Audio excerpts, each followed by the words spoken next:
advice for principals who want to implement this. Well, you just have to do it. That's my advice. Because they're going to be scared. And all I can say to you is it's going to work.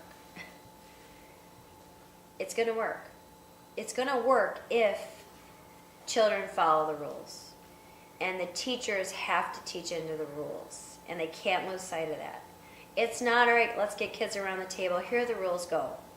And then some kids speak and some don't. They all have to participate. So the teacher really has to work at teaching them the rules from the beginning. The rules are read it together out loud so you can hear each other. And the reason why that's important is because rule number 2 is that they have to breach when they have something to say, when they're confused, or they have something they want to talk about. And oftentimes you can hear the breaches when students are reading. You can hear kids slow down. That's when you should stop the group and find out why they slowed down. Kids stumble on a word, you hear that. Often you can hear the breaches. So it's really important that they read together for those reasons, and then to be promotive. And kids have to participate.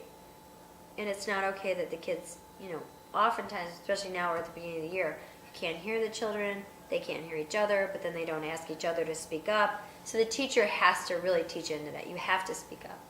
And in fact, what we do is we'll say, look, these are rules. And whenever you don't follow the rules, there are consequences. So when kids really are resistant to speaking up or participating or not being promotive in the group, they'll get a warning.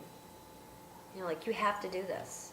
It's not an option for you to just sit there and not talk. But we try and do other things, where the kids will pull them out and ask them. And usually the kids will come around, especially when